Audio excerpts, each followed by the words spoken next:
너희가 모든 일에 나를 기억하고 또 내가 너희에게 전하여 준 대로 그 전통을 너희가 지킴으로 너희를 칭찬하노라. 그러나 나는 너희가 알기를 원하노니 각 남자의 머리는 그리스도요 여자의 머리는 남자요 그리스도의 머리는 하나님이시라. 무릇 남자로서 머리에 무엇을 쓰고 기도나 예언을 하는 자는 그 머리를 욕되게 하는 것이요 무릇 여자로서 머리에 쓴 것을 벗고 기도나 예언을 하는 자는 그 머리를 욕되게 하는 것이니 이는 머리를 민 것과 다름이 없음이라. 만일 여자가 머리를 가리지 않거든 깎을 것이요 만일 깎거나 미는 것이 여자에게 부끄러움이 되거든 가릴지니라. 남자는 하나님의 형상과 영광이니 그 머리를 마땅히 가리지 않거니와 여자는 남자의 영광이니라. 남자가 여자에게서 난 것이 아니요 여자가 남자에게서 났으며 또 남자가 여자를 위하여 지음을 받지 아니하고 여자가 남자를 위하여 지음을 받은 것이니 그러므로 여자는 천사들로 말미암아 권세 아래에 있는 표를 그 머리 위에 둘지니라. 고린도 11장에서는 이제 새로운 문제가 부각되고 있습니다. 그 중에 오늘 살펴볼 내용은 공적인 예배 시간에 여자들의 복장에 관한 내용이라고 말할 수 있습니다. 구체적으로 여자들이 머리에 두건을 쓰는 이 문제였는데 사실 이 문제는 오해할 수 있는 요소가 굉장히 많기 때문에 어느 정도 말씀의 주의를 동반해서 오늘 본문을 살펴볼 필요가 있다고 생각합니다. 사도 바울은 우선 고린도 교회를 향하여서 자신이 가르쳐준 신앙의 전통을 잘 지키고 있다고 칭찬을 하면서 말씀을 시작합니다. 그런데 칭찬을 하고는 있지만 이후에 나오는 내용들을 살펴보면 또 반드시 그렇지는 않습니다. 공적인 예배 시간에 여자들이 머리에 두건을 쓰는 이 문제는 분명히 바울이 알려준 전통에서 벗어나서 발생한 사건이고 갈등입니다. 따라서 바울은 이러한 부분에 대해서 하나님의 지혜를 고린도 교회에 전달하고 있습니다. 3절 말씀을 보시면 그러나 나는 너희가 알기를 원하노니 각 남자의 머리는 그리스도요 여자의 머리는 남자요 그리스도의 머리는 하나님이시라. 지금까지 고린도 교회 안에 발생한 이 문제들을 생각해 보시기를 바랍니다. 이번에 발생한 이 문제 역시도 아마도 이 남자와 여자의 관계에 대한 이 당시 문화적인 요소가 교회 안에 들어왔고 도입되었기 때문에 발생한 것으로 생각해 볼 수 있습니다. 쉽게 말해서 이전 문제들처럼 세상적인 원리가 교회 안에 들어왔기 때문에 서로 갈등이 발생했다고 생각해 볼 수 있다는 것인데 남자와 여자의 이 관계가 성경적인 원리가 아니라 로마나 헬라 문화적인 요소가 들어와서 이 갈등에 문제가 발생했다라고 정리를 해볼 수 있습니다. 이 문제의 핵심은요, 바로 하나님을 향한 예배를 방해하고 있으며 또 다시 교회 안에 분파를 나누어서 갈등이 발생하게 되었다라는 점입니다. 그래서 바울은 교회 안에서 남자와 여자의 관계에 대한 성경적인 원리를 가장 먼저 제시하게 됩니다. 그 말씀이 3절 말씀입니다. 바울은 이렇게 말하죠. 각 남자의 머리는 그리스도요 여자의 머리는 남자요 그리스도의 머리는 하나님이다. 이 머리라는 단어, 이 머리는 우리가 흔히 생각하는 일종의 권위의 뜻으로 사용되지는 않았습니다. 어떠한 이보다 더 우위에 있는 힘과 능력을 지녔다라는 의미가 아니라 이 단어는 권위보다는 기원 혹은 생명의 원천의 뜻을 가지고 있는 단어로서 어떠한 둘 사이에 기능적인 관계를 강조하기 위한 단어로 쓰였다고 보면 오늘 본문을 이해하는 데 아주 좋을 것입니다. 남자의 머리는 그리스도다. 이 말은 그리스도께서 모든 성도들의 생명의 원천이 되셨다는 그러한 의미를 가지고 있다고 볼 수 있습니다. 또한 여자의 시작은 남자의 갈빗대라는 것을 생각해 보면 여자의 머리는 남자라고도 볼 수 있다는 것이죠. 그렇다면 그리스도의 머리는 하나님이라는 것은 무슨 의미일까요? 구원 역사에 있어서 그리스도의 성육신은 바로 하나님의 사랑으로부터 시작되었다는 것을 의미하는 것으로서 일종의 하나님과 성육신하신 그리스도의 기능적인 관계를 설명한다고 볼 수 있습니다. 바울은 이러한 관계의 원리를 고린도 교회에 말하고 있습니다. 이것을 볼 때 바울의 초점은요, 사실 여자의 머리에 두건을 쓰느냐 쓰지 않느냐 거기에 맞춰져 있는 것이 아니라 교회 안에서는 관계가 온전해야 하며 또한 영광이 훼손되면 안 되는 데에 초점이 맞춰져 있다고 볼 수 있습니다. 바로 이 부분을 이해하고 다음 말씀을 보도록 하겠습니다. 무릇 남자로서 머리에 무엇을 쓰고 기도나 예언을 하는 자는 그 머리를 욕되게 하는 것이요. 무릇 여자로서 머리에 쓴 것을 벗고 기도나 예언을 하는 자는 그 머리를 욕되게 하는 것이니 이는 머리를 민 것과 다름이 없음이라. 바울은 지금 고린도 교회의 공적인 예배 시간의 상황을 국한하여서 말하고 있습니다. 기도나 예언을 하는 사람, 그러한 시간을 정해서 말하고 있다는 것이죠. 공적인 예배의 상황.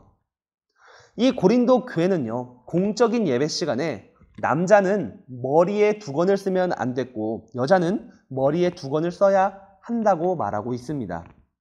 먼저 기억해야 할 것은 이 바울이 제시하고 있는 남자와 여자의 차이는 모든 시대와 모든 교회에 구속력을 갖고 있지는 않습니다. 그러니까 지금 우리가 살고 있는 이 시대에 이 말씀이 반드시 적용되어야 할 필요는 없다라는 것이죠. 바울이 디모데 전서에서 에베소 교회를 향해서 이러한 부분, 여자 성도들에 대해서 글을 쓸 때에 이 머리에 두건을 쓰느냐 쓰지 않느냐에 대해서는 강조하지 않았습니다.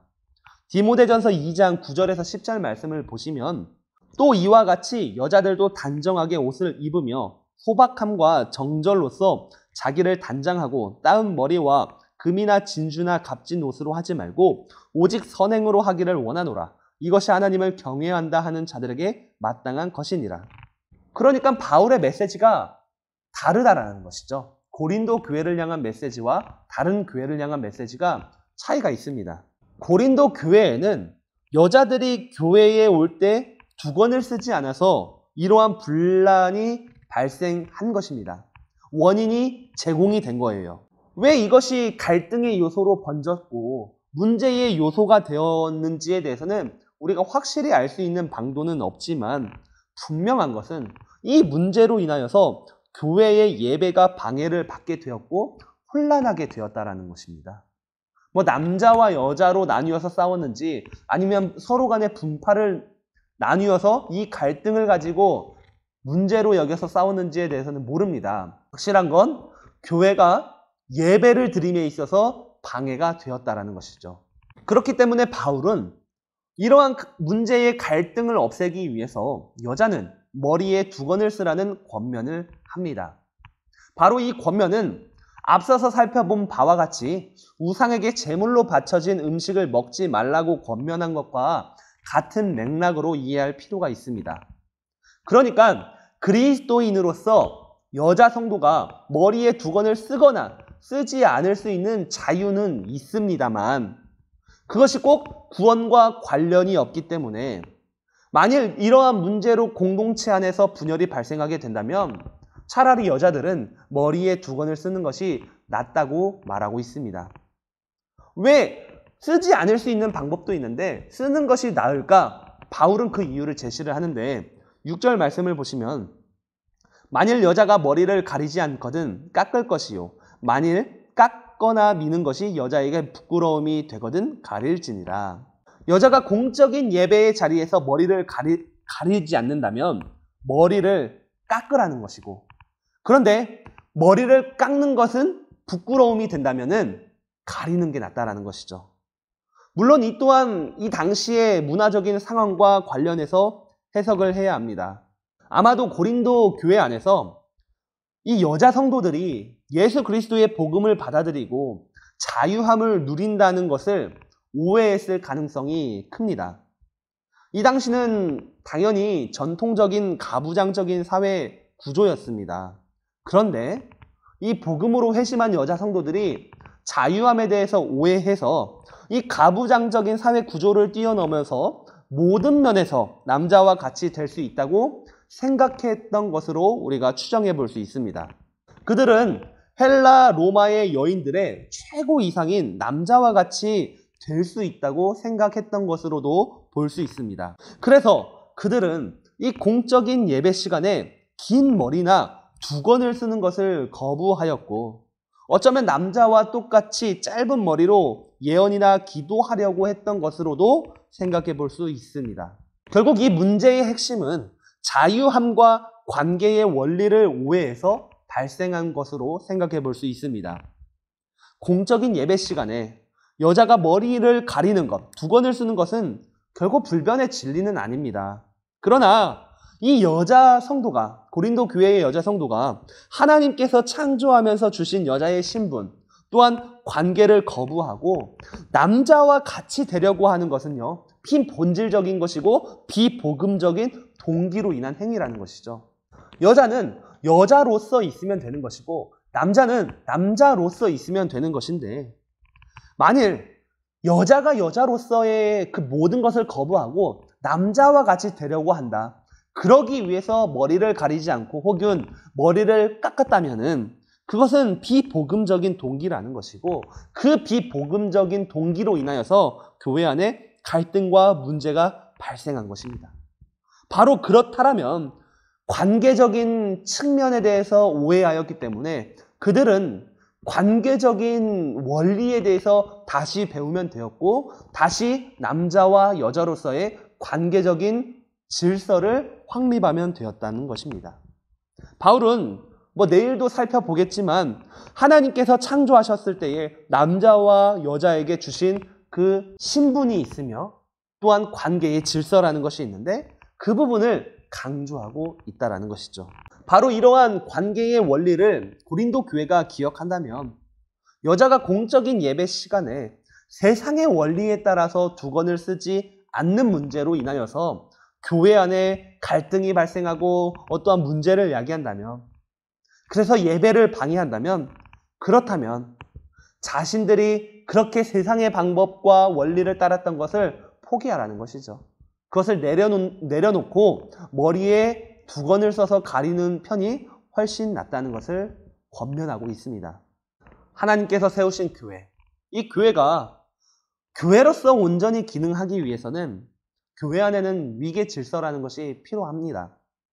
그런데 이 위계 질서를 오해하면 안 되는 것이 어떠한 우위의 서열을 나누는 것은 아닙니다.